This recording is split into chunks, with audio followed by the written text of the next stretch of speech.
María, Buenas noches, doctor. Juan, Profe. Oliver, Matías, Buenas noches. Manuel, Osvaldo, Buenas noches. Daniel, Víctor Medina.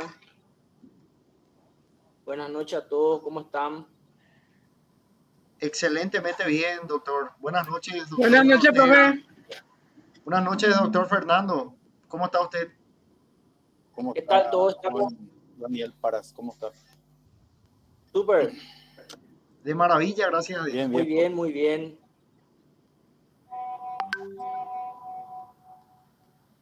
Qué bueno. Qué gusto.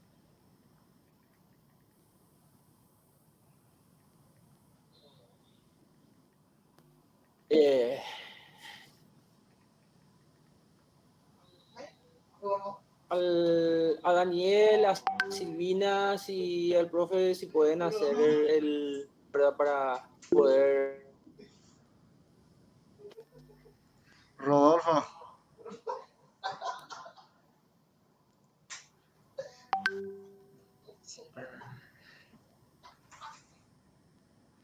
Qué lindo tu paz. Hola, hola, ¿me están escuchando? Milena se despierta. Esperen. No, profe, no se escucha. Voy a decirlo. ¿Y ahora? Sí, ahora sí. Doctor, disculpe. Ya. Usted estaba Sí. hablando, ¿verdad? Recién. Sí.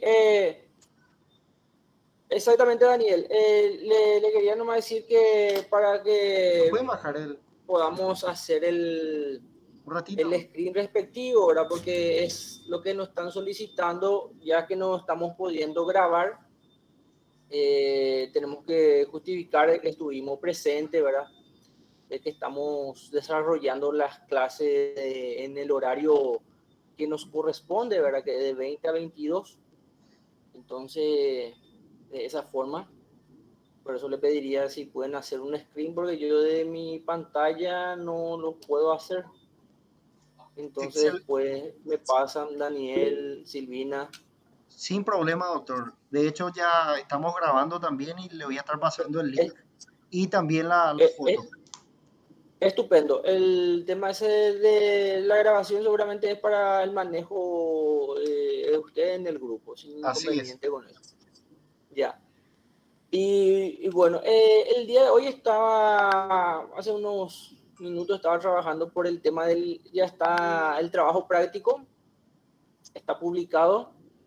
Está publicado también las indicaciones dentro del trabajo, lo que le va a tocar a cada uno es de la siguiente forma. Ya me pasaron ya Araceli ya me pasó, ella es el número 17 en la lista, pero en mi trabajo aparece el 17 como se salteó del 16, pasó al 18. Yo voy a estar pasando a Araceli el tema que le va a corresponder.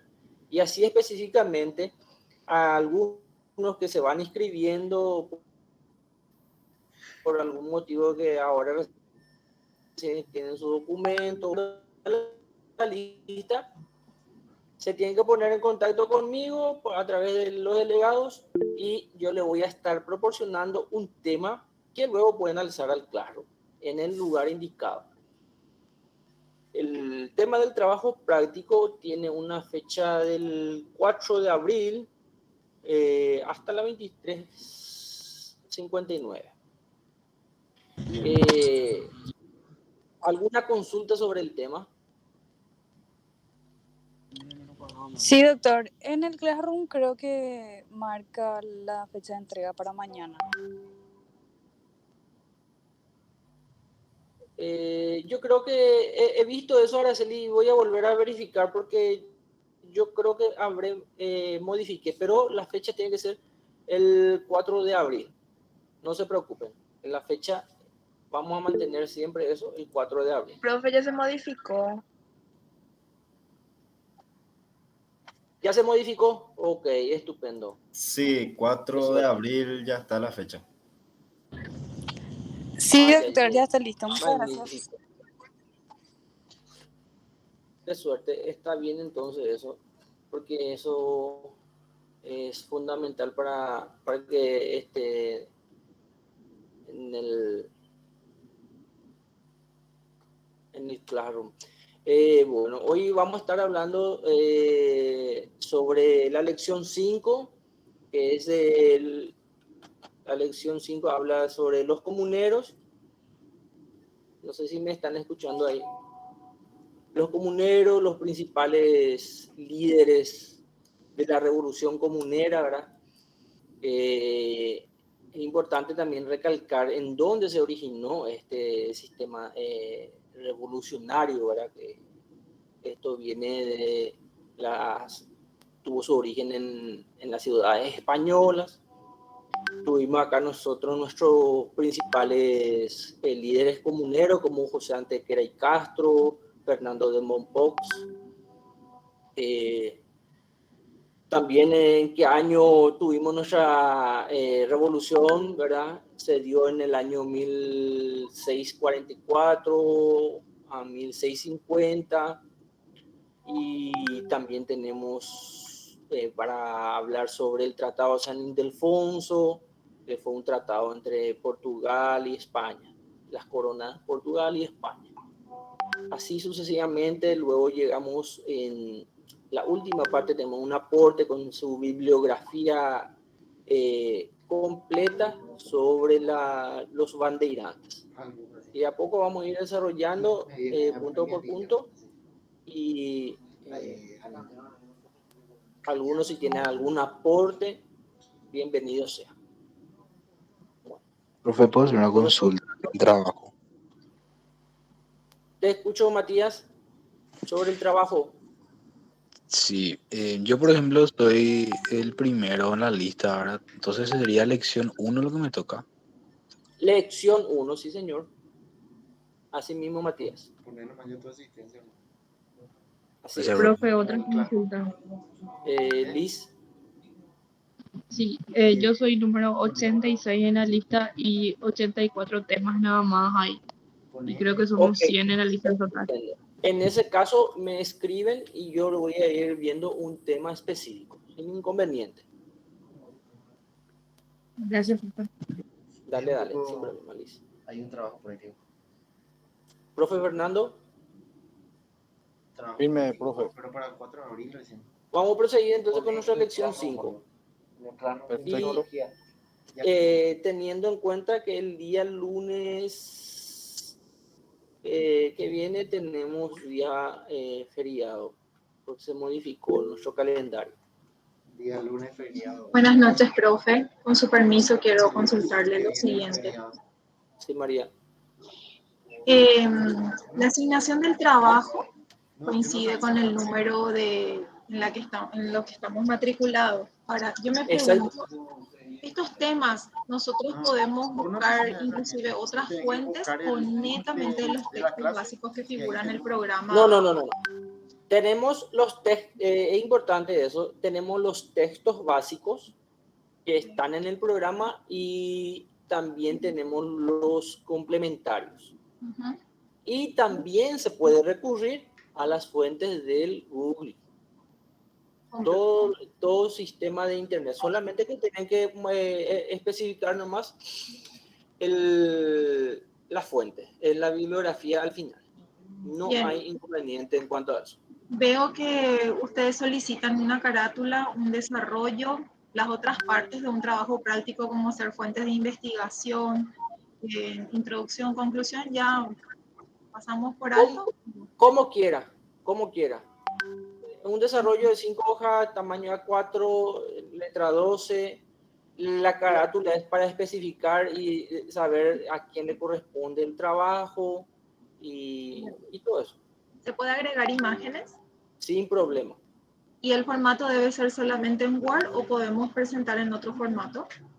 Pueden pasar a PDF luego. PDF. Sin inconveniente.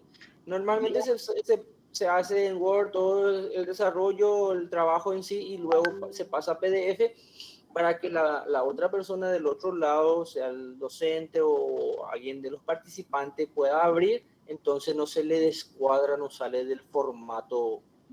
Excelente, profe. Muchas gracias. Sin problema, María.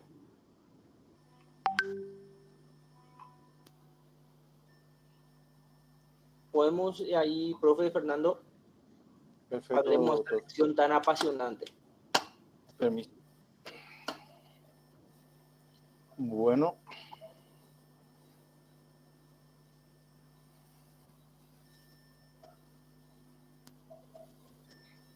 Está bien.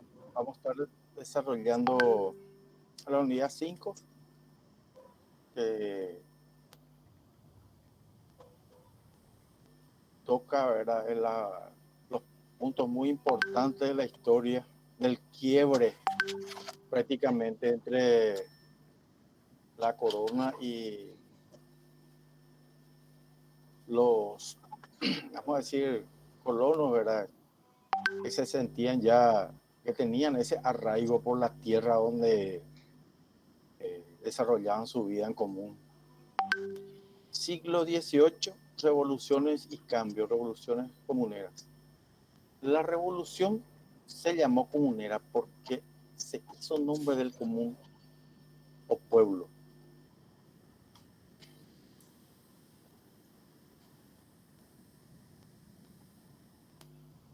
Fue un anticipo de la independencia política que se proclamaría cerca de un siglo más tarde. Los principios de soberanía popular, origen de la ley y resistencia a la opresión no pudieron romper los viejos moldes del sistema colonial por falta de una oportunidad más propicia. O sea, no había una coyuntura como para poder quebrar en principio estas ideas, ¿verdad? La revolución de los comuneros tiene un antecedente en la rebelión de las ciudades españolas, que en defensa de sus fueros se levantaron frente al emperador Carlos V. La batalla decisiva se libró en Villalar el 23 de abril de 1521. Los comuneros fueron vencidos y sus jefes ejecutados. La primera revolución comunera de Paraguay se produjo entre los años 1644 y 1650. Ratito.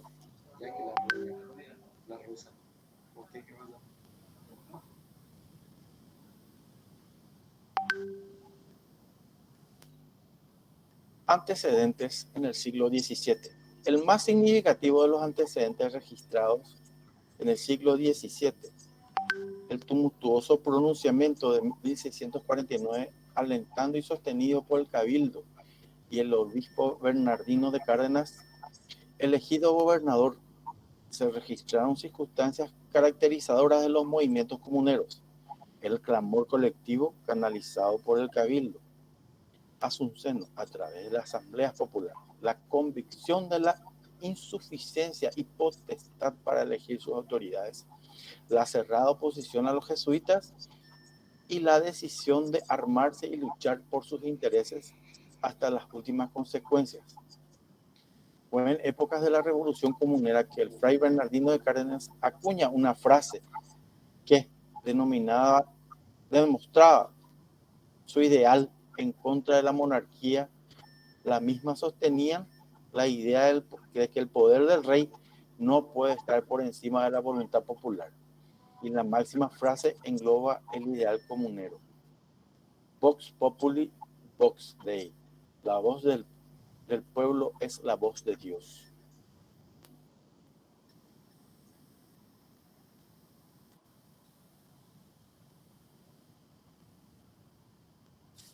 Oposición al gobernador Reyes Balmaceda. En Asunción, ¿verdad?, alzados contra el gobernador, representaban la auténtica voz contra la presencia jesuítica. El gran alzamiento del siglo XVIII fue una defensa de los elementos materiales y espirituales, componentes de una latente nacionalidad, vitales para su supervivencia, hábitat territorial, recursos y condiciones de trabajo, sin la agobiante competencia jesuítica. Se produjo la captura de nativos, explotación a los niños con el trabajo, se trabó el comercio, se estableció impuestos y se cerró el camino a Charcas. Intervención en la audiencia de Charcas.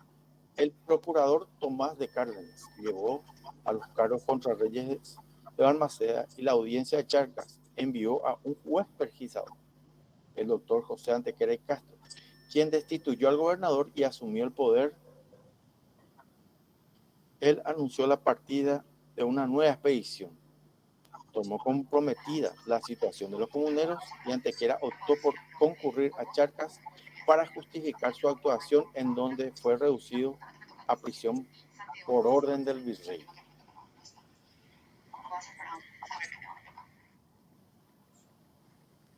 Estos ideales revolucionarios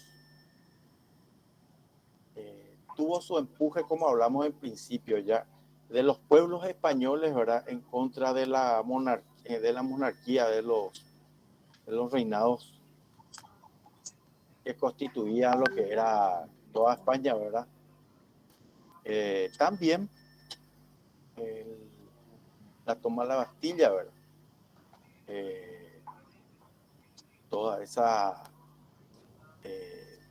Todo ese impulso que tuvo el pueblo francés, ¿verdad?, en contra de su gobernante, ¿verdad?,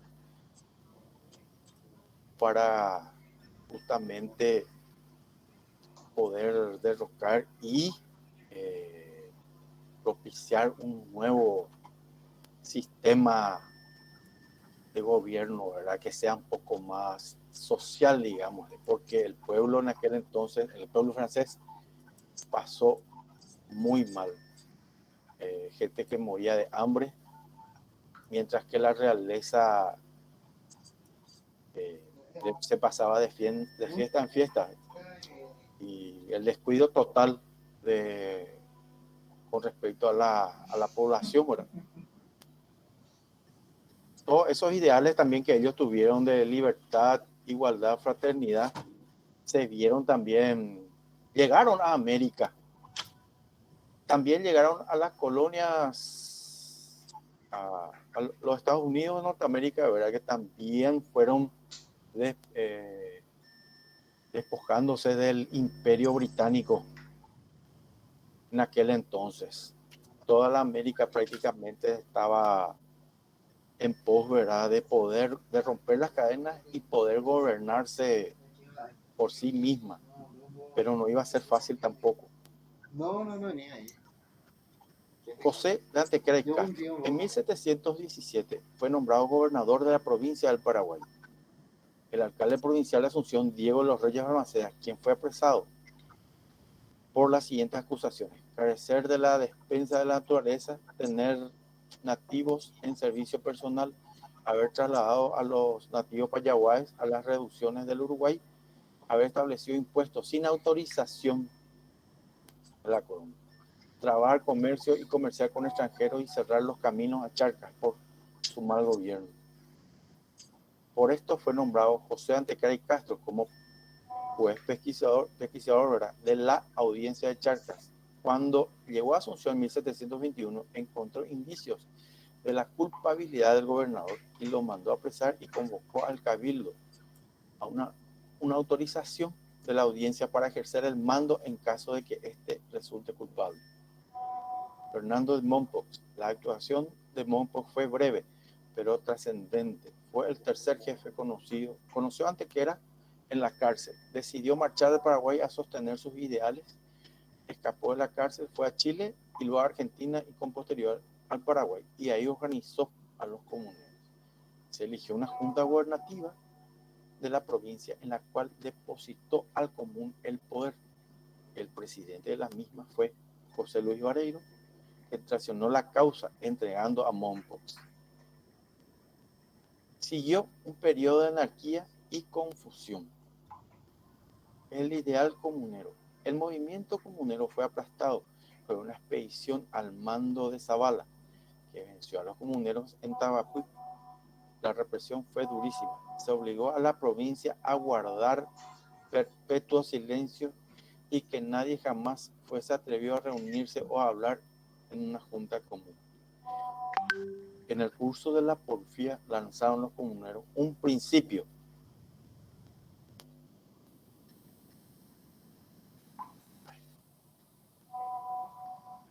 El rey y sus representantes no pueden obrar arbitrariamente fuera del derecho natural.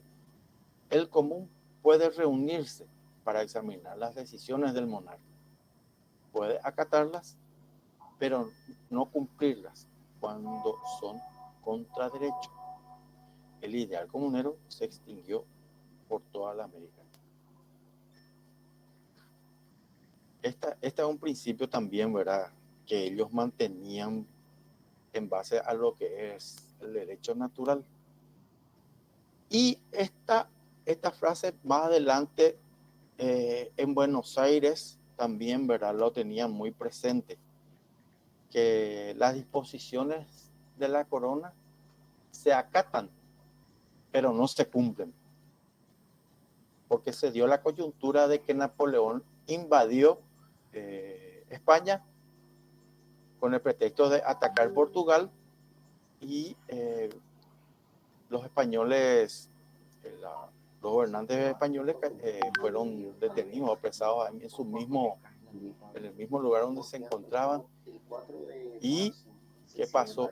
La corona quedó prácticamente caduca, y entonces quedó América libre de, al menos en pensamiento e ideas, como para poder rever esa y ver, ¿verdad?, los nuevos ideales de libertad.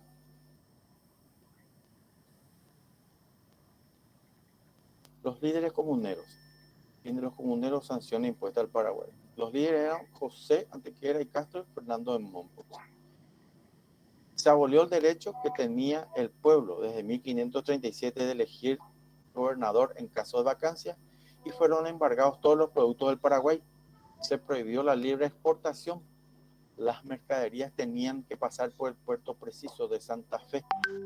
Debían pagar impuestos, y en Buenos Aires también, antes de exportarlas. El Paraguay recibió una sanción política y otra económica. Este puerto preciso de Santa Fe, a partir de este momento, de esta su creación, le creó mucha roncha al Paraguay, más a la mercadería que eran exportadas para el extranjero. Y con posterioridad los gobiernos subsiguientes, ya una vez que también el Paraguay se independizó, se tuvo el mismo inconveniente y se trató siempre por la bruma de procurar subsanar estos impases, ¿verdad?, entre ya más adelante lo que era la Argentina y Paraguay. Pero en este caso, ¿verdad?, volviendo décadas atrás, ¿verdad?, era el sistema de la corona española, ¿verdad?, el sistema económico y político por el cual se sancionó por el hecho de que el Paraguay ya quería romper todo lazo con España. Y esto fue también hasta hoy día un impasse bastante desagradable, ¿verdad?, para la economía de la provincia.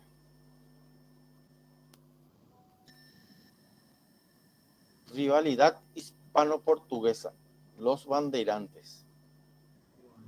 En 1553, en el establecimiento de Ontíveros de la región del Guairá, José de Anchieta establecía la misión de San Pablo de Piratininga, una región poblada por personas de varios orígenes.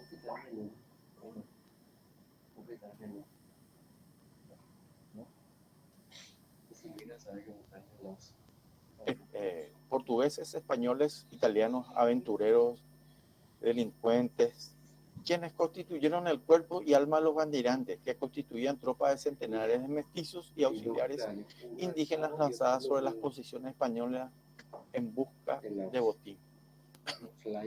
Apenas establecidos los jesuitas en la región del Guairá, aparecen los primeros bandeirantes con su secuela de destrucción, muerte y centenares de indígenas fueron llevados como esclavos. El objetivo de los bandeirantes era hacer correr a las reducciones. Las sistemáticas incursiones paulistas obligaron a la a los padres, en este caso los jesuitas, a organizar la defensa con unidades de combate y medios de defensa. Los invasores mejor armados causaron daños materiales irreparables y pérdidas humanas.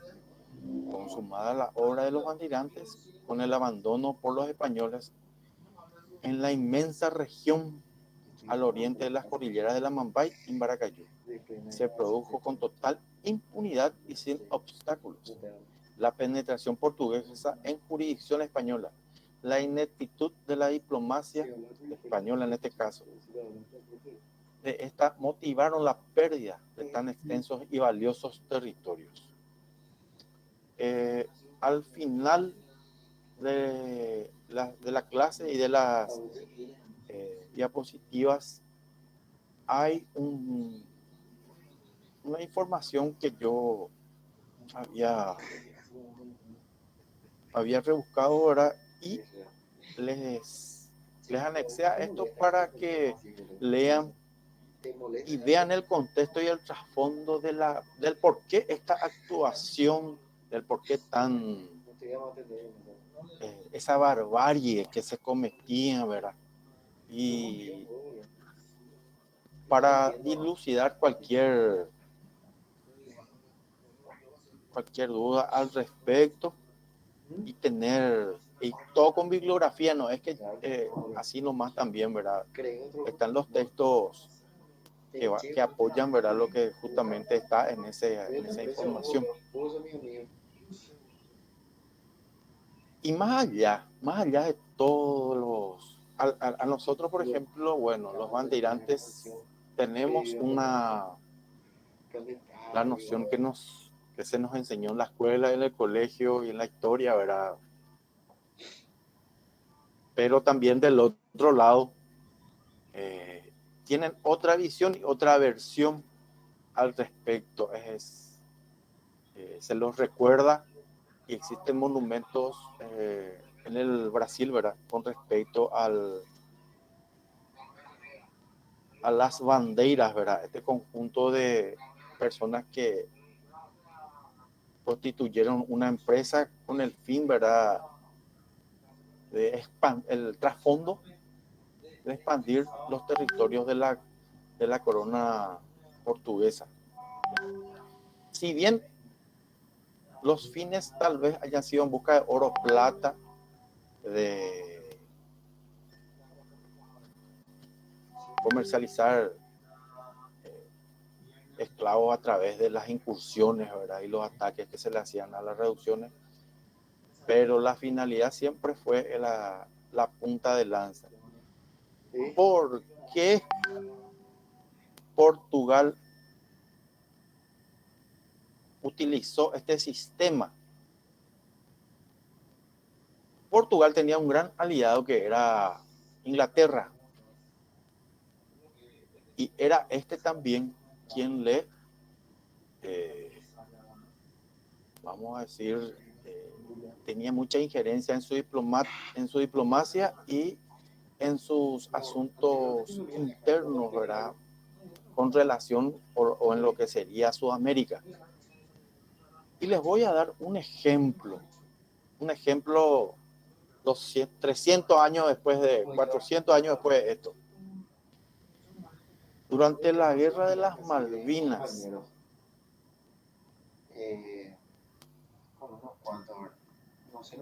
¿quiénes fueron los que rompieron, vamos a decir, la línea? ¿Quiénes fueron los que atacaron y, vamos a decir, rompieron ese cerco tan aguerrido, defendido por los correntinos argentinos, ¿verdad? En combate? Los soldados nepaleses al servicio de la corona española. Estos eran soldados entrenados por ellos y siempre estuvieron en contacto. Las veces que se tenía la corona británica, vamos a decir, tenía algunos conflictos, se suministraban vamos a decir, gente de esa nacionalidad entrenada y preparada para el combate. No necesariamente era el británico de 1,95 m, rubio, de ojos azules, el que venía a... Y otro ejemplo, los Estados Unidos con respecto a los problemas y los conflictos de Oriente, ¿verdad? ¿Quiénes eran los que iban al frente generalmente? Latinos, gente de color y de otras. Sí, y eso sí, los oficiales de rango, oficiales, vamos a decir, sí, superiores o subalternos eran ciertos los que también dirigían por decir así, el combate. Pero siempre iban esa casualidad. No creo en la casualidad, pero para darle un ejemplo nomás, lo que pasaba en otros, la misma mentalidad anglosajona, ¿verdad? De ir adelante como ariete, pero utilizando soldados entrenados y que sirvan justamente para al propósito. Eso más quería traer a colación. Consolidación de las usurpaciones portuguesas. En 1680, el gobernador de Río de Janeiro, Manuel Lobos, protagonizó la más audaz de las penetraciones del estuario del Río de la Plata, con la ocupación de la isla San Gabriel en 1680 y la fundación de la colonia Los Sacramentos, hoy la ciudad de Colonia, en el Uruguay. Con el Tratado de Permuta, la doctrina define a la permuta como un contrato por el cual las partes contratantes se obligan a dar una cosa para recibir otra.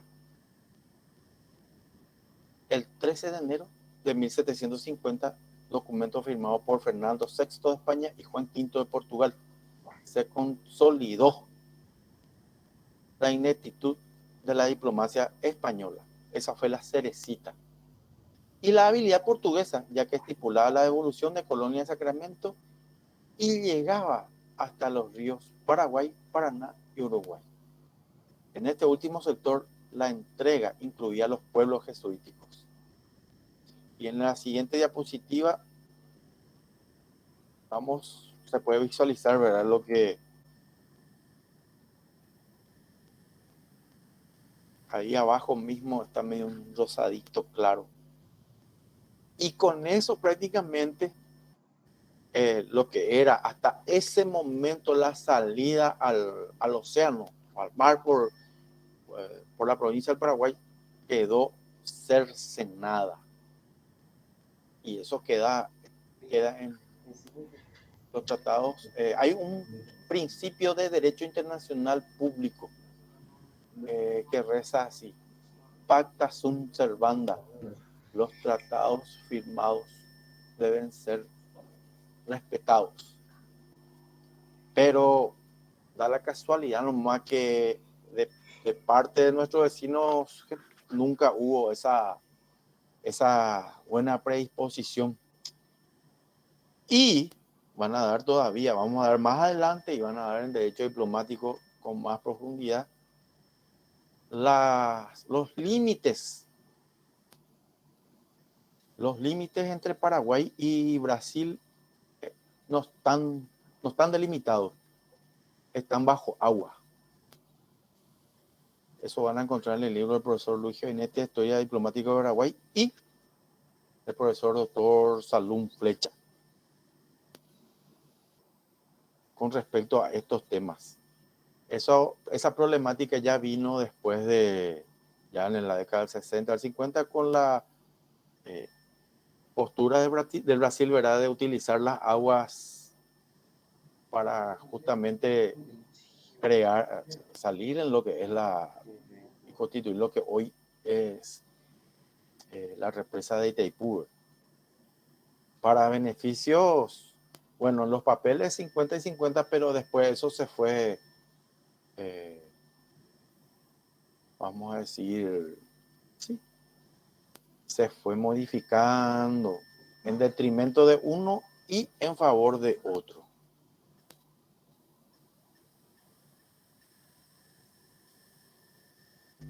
Siguiente punto. Tratado de San Ildefonso se ajustó en octubre de 1777 entre las coronas de España y Portugal. Se ratificó los límites entre Portugal y España en América, fijados en el Tratado de 1750. Portugal volvió a la colonia de Sacramento, la isla de San Gabriel y otros puntos usurpados en la banda oriental. Y a cambio España le cedió los 7 pueblos jesuíticos desde la izquierda del río Paraná. Pero esto provocó la guerra guaranítica. Portugal tampoco respetó este acuerdo y fueron expulsados de Iratimí por el gobernador Pinedo. Y acá podemos ver lo que es el Tratado de San Ildefonso de 1777. Abajo mismo. Y lastimosamente el primero fue Hernán Arias, con su falta de tacto, ¿verdad? Y su ambición personal, vamos a decir, por la cantidad de estancias que tenía en lo que hoy es Argentina, ¿verdad? Y descuidó esas zonas, y en 1617 se produjo, como dijimos en la clase anterior, la primera desmembración, la primera gran desmembración. Y con esto el Paraguay de a poco fue la provincia gigante de las Indias, fue perdiendo extensos territorios por falta de tacto de la diplomacia española. Félix Azara y las demarcaciones. Azara, oficial de la Marina Española, formó parte de la comisión demarcadora de los límites establecidos por el Tratado de San Ildefonso. Llegó al Río de la Plata en 1780 y se encontró con los portugueses, quienes tenían ya la inexistencia de 2 ríos fundamentales para la conexión del Paraná con el Paraguay, el Ureil y Corrientes. Pretendían establecer como línea fronteriza a 2 ríos, uno ubicado al sur de los Saltos del Guairá y el otro al sur del Apa, con lo que se extendería la jurisdicción portuguesa. Informados los portugueses de la posición de Azara, su firmeza e intransigencia en defensa de la jurisdicción española, optaron por presentar sus demarcaciones. La discusión trascendió el tiempo de vigencia de ambas coronas y el litigio heredaron sus seguidores, Paraguay y Brasil. Ni la guerra de 1864 al 70 significó la solución definitiva. Les acabé de hablar justamente eso, sobre el tema fronterizo. Un ejemplo, acá estamos hablando del tema de la frontera, ¿verdad? De limitaciones. Ahora mismo hay un conflicto internacional en Europa, Rusia, Ucrania y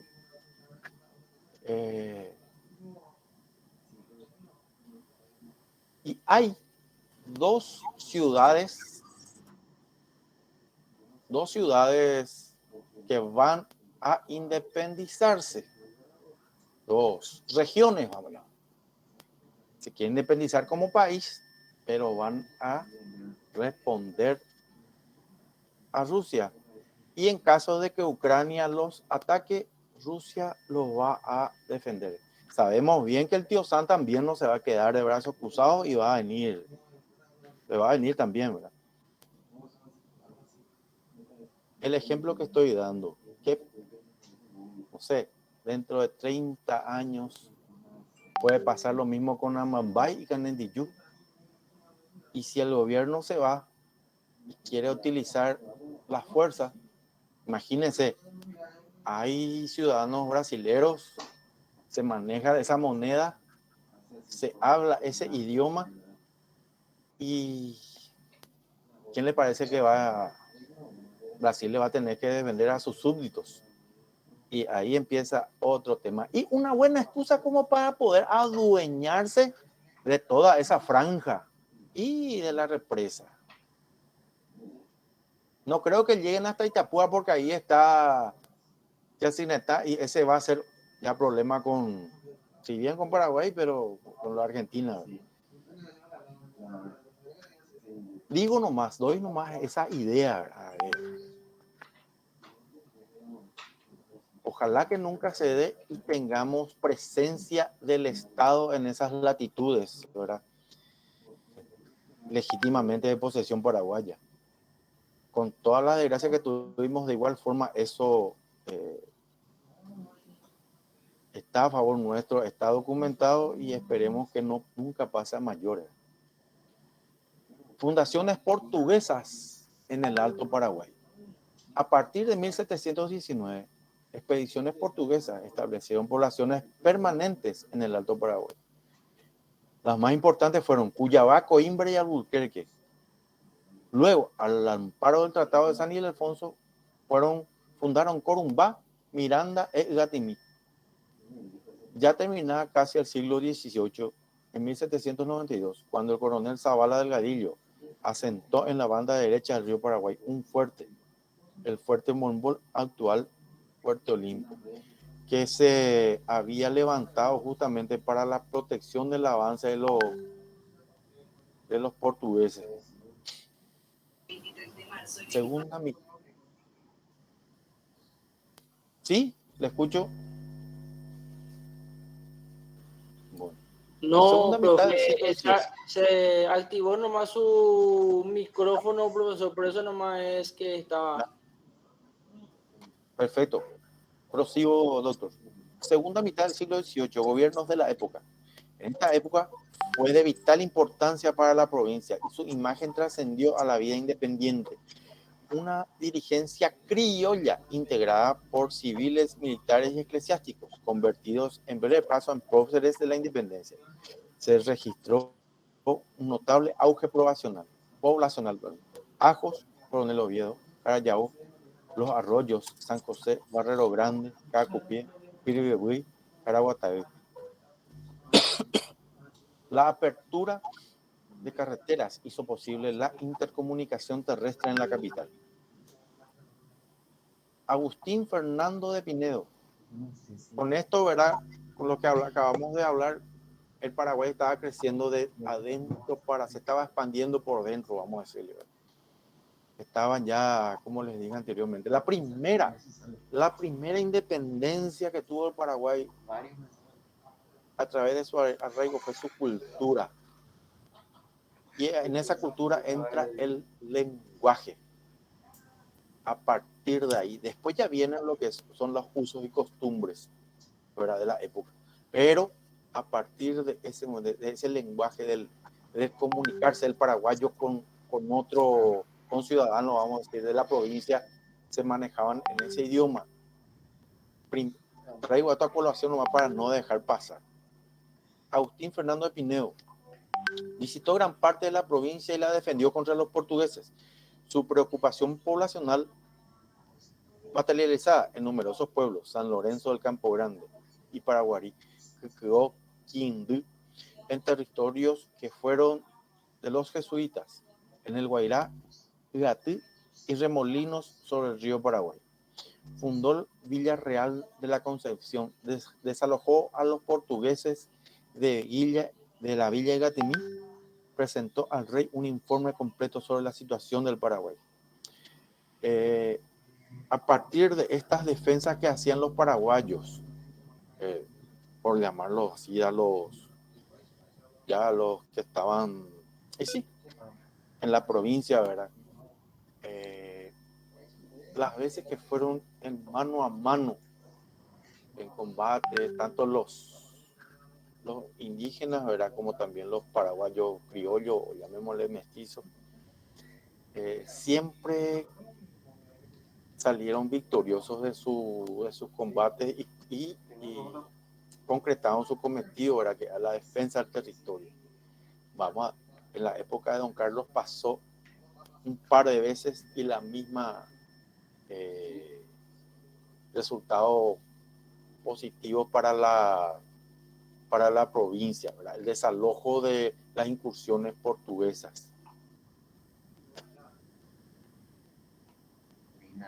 Pinedo, en el Cabildo de Asunción, y el obispo José de Priego y Caro gestionaron para la apertura de una universidad en Asunción. La cédula real de 1776 autorizó el funcionamiento del Real Colegio Seminario de San Carlos o Colegio Carolino, por la orden que justamente se encontraba en ese lugar en que impartía enseñanza. Este empezó a funcionar después de 1783 hasta 1822. Benigno Riquelme García Pinedo, que fue el director aquel entonces de ese seminario. Pinedo elevó el memorable documento donde revelaba su apreciación de los males que aquejaban a la provincia. Refirió las negativas gravitaciones de la encomienda, el servicio militar, el puerto preciso, el éxodo poblacional y el peligro de los portugueses. Eso también con respecto a la creación de la Universidad en Asunción y el Real Colegio Seminario de San Carlos, se puede encontrar aparte de los libros de cabecera, en el texto del Rafael Eladio Velázquez, Breve Historia de la Cultura en el Paraguay.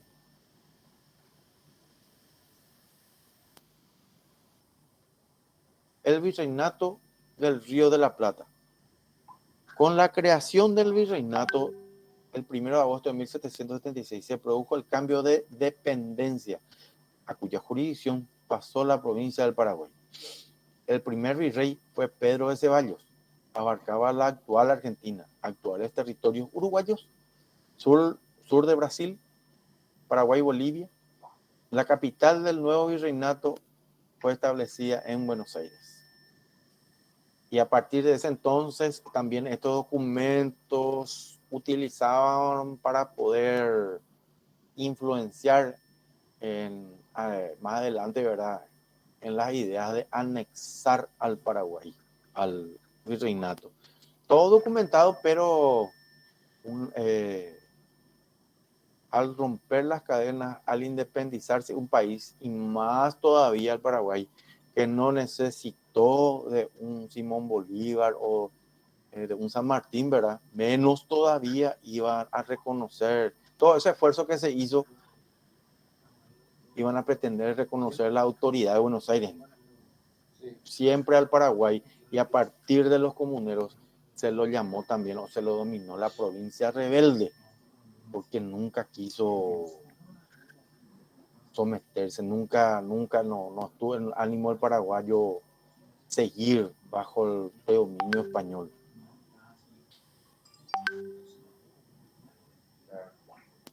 Los objetivos principales fueron defender el Plata de la penetración lusitana por la vía de la banda oriental, haciendo guerra a los portugueses fronterizos de la colonia de Sacramento, buscar mejor, más rápida y más recta administración de justicia, fomentar la producción, la industria y el comercio. Pedro Melo de Portugal, 1778-1787. Fue el primer gobernador de intendencia, partícipe de la época del resurgimiento socioeconómico de la provincia. Impulsó la agricultura, la ganadería y el comercio. Fundó la Villa del Pilar en Ñembucú el 12 de octubre de 1779. Villa de San Pedro de Lucamaldillú el 16 de marzo de 1786. Itacurubí, el Rosario, Cacupú, Acaay, Huetumí, Humaitá y Curupaití. Al dejar el gobierno del Paraguay, fue designado virrey del Plata. Las intendencias. A pocos años de la creación del virreinato y con la decidida intención de proveer todas las medidas para el mejor desenvolvimiento administrativo de la Real Ordenanza de Intendentes, esta disposición basada en 8 intendentes y 4 gobernaciones militares. Intendencia de Buenos Aires, Intendencia de Córdoba, Intendencia de Salta, Intendencia del Paraguay, Intendencia de La Paz, Intendencia de Potosí, Intendencia de Charcas, La Plata o Chuquisaca, intendencia de Cochabamba o Santa Cruz. Esas eran las 8 intendencias. Las 4 gobernaciones militares fueron la banda oriental del Uruguay. Sí, para que tengan claro, la banda oriental. Misiones, Mojos y Chiquitos. Todo esto era prácticamente en la frontera de lo que era el virreinato del Río de la Plata. Y hablamos de vuelta, ¿verdad?, de lo que es la Intendencia de Buenos Aires, Santa Fe, constituida por Santa Fe, Entre Ríos, Corrientes y Patagonia. La Intendencia de Córdoba, constituida por San Juan, Mendoza, San Luis, La Rioja. La Intendencia de Salta, Tucumán, Santiago del Estero, Catamarca y Jujuy. La Intendencia del Paraguay, La Paz, Potosí, Charcas y Santa Cruz. Prácticamente las intendencias, las gobernaciones militares se dedicaron a lo que era su finalidad netamente. La defensa de los límites de la corona española y la cuestión de las intendencias eran ya de orden administrativo. La audiencia se creó en virtud de la Real Cédula el 25 de julio de 1783. Comenzó a funcionar en agosto de 1785.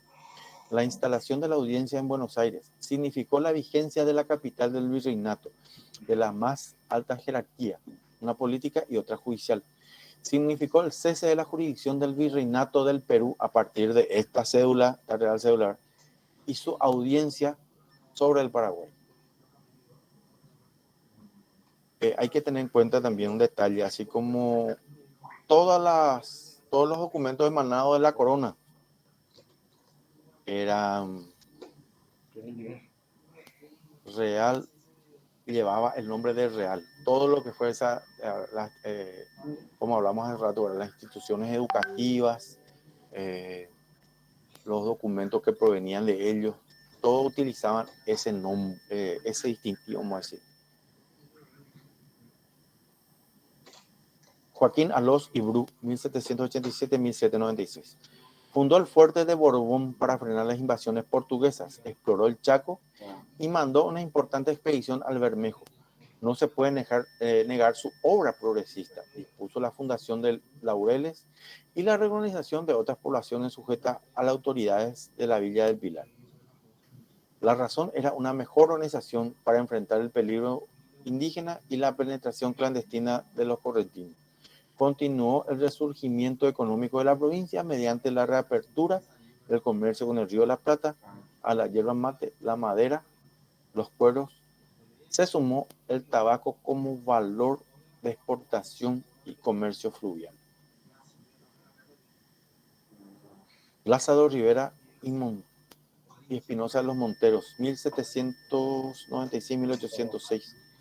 Estudió los problemas provinciales, levantó un censo general de la población de la provincia, organizó y comandó una expedición para desalojar a los portugueses de Coimbra, fomentó la construcción de navíos en los astilleros de Angostura y Pilar, dedicó mucha atención al peligro indígena, recurrió al asfixiante servicio militar y al ramo de guerra.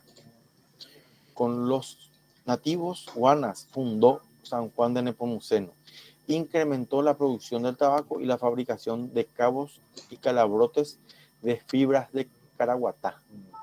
Es también suya una cartilla real para la enseñanza de los jóvenes en el conocimiento de la autoridad soberana del rey, nuestro Señor, con el cual se buscó neutralizar algunas ideas nocivas aparecidas en trabajos académicos presentados en el Colegio Carolino sobre la soberanía de la nación.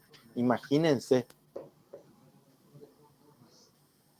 esta parte que le estoy diciendo, cómo le nacía al criollo, ¿verdad?, al paraguayo, ya esa forma de pensar, esa ese espíritu independentista que ya se estaba forjando de a poco. ¿Por qué les digo esto también? Porque al leerle a los ilustradores o enciclopedistas de esa época, necesariamente se tenía que tocar, se tenía que enseñar lo que sería dentro de lo que es el derecho natural, el derecho de gente. Y de eso iba surgiendo también las ideas. Y imagínense, se hacían, como dice acá, algunas ideas nocivas, dicen ellos, ¿verdad? Aparecían en trabajos académicos presentados en el Colegio Carolino sobre la soberanía de la nación, tan opuesta al régimen absolutista vigente. Proyecto educativo de Lázaro de Rivera al Cabildo. La buena educación es absolutamente necesaria. Esto se consigue por medio de buenas escuelas primarias, de buenas letras.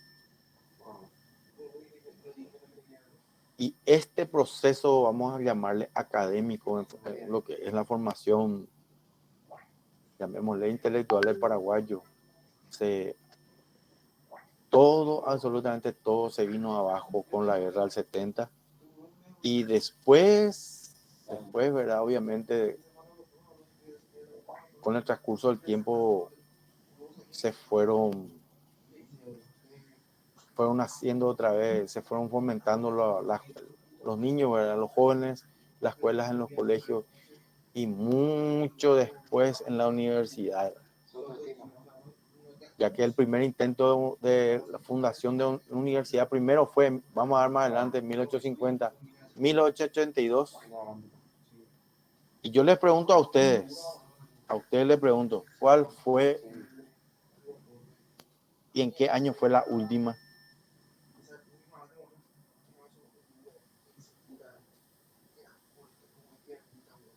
Y solo el silencio respondió, decía... No recuerdo. ¿Cómo? 1889. Estudiantes de Derecho. La primera en crearse fue Derecho. Después viene el resto. Después ya... que venga lo que tenga que venir. Primero, acuérdense, 1889, 24 de septiembre. Se crea la Escuela de Derecho de la Universidad Nacional de Asunción. ¿Qué año mencionaste? Atento. 1889. Ustedes cuando se van a matricular, se van a pagar se van a inscribir, lo que sea, van a ver, en el membrete se van a dar cuenta.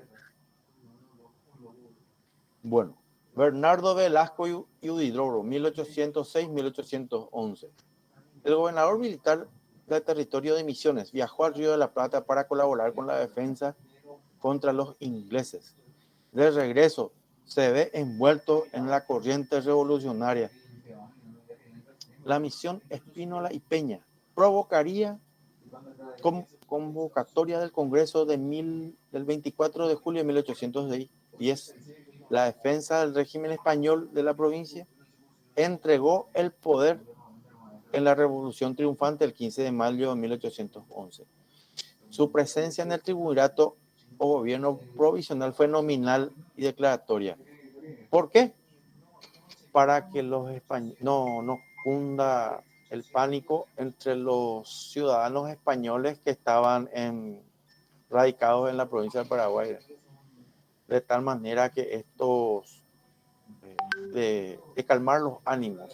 Esa fue la idea de mantenerle a Velasco y Huidobro y después ya desplazarlo del poder y poder así entre paraguayos poder gobernarse con los siguientes sistemas de gobierno que tuvimos.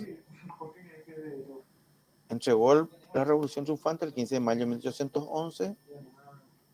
Durante su gobierno de 1809, asumió la titularidad de la diócesis el franciscano Fray Pedro García de Panes.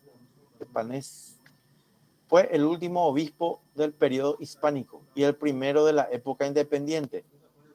En 1819, y debido a su precario estado de salud, fue subrogado en sus funciones por el vicario y provisor del Paraguay, Roque Antonio Céspedes. El obispo falleció en Asunción en 1888 sin haber desposeído de su rango de obispo de diócesis. Y acá viene justamente lo que estábamos hablando,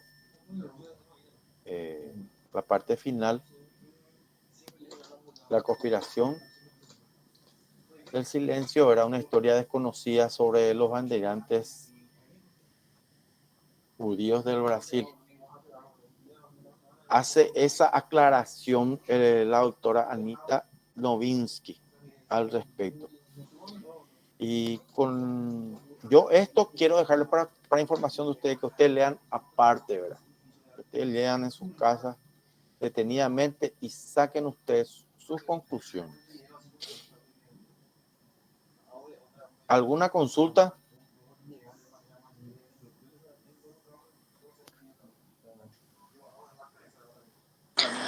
Ninguna, profe. Profesor. Bueno, muy buena la clase, también, profe, el aporte que tenemos en la última diapositiva. Con esto estaríamos cerrando. Cualquier consulta, yo estoy pendiente en el teléfono, en el privado, sin problema.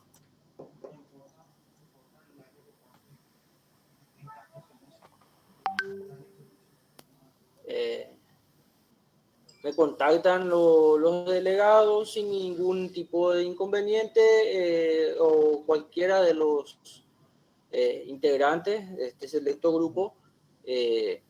Estoy abierto a cualquier consulta que me puedan realizar.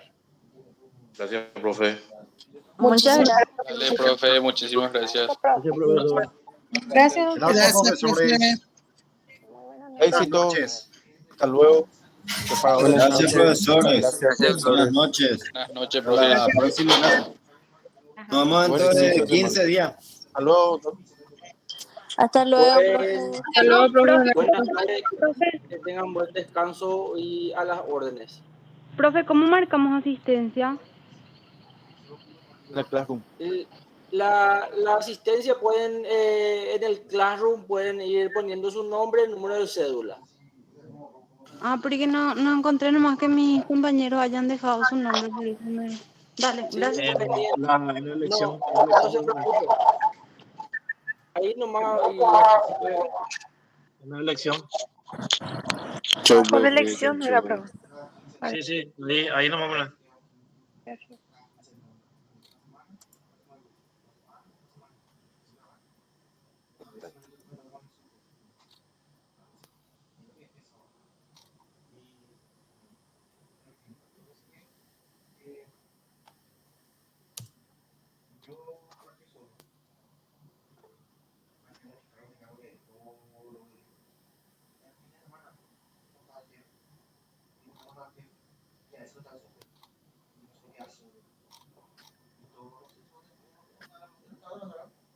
¿Cuándo?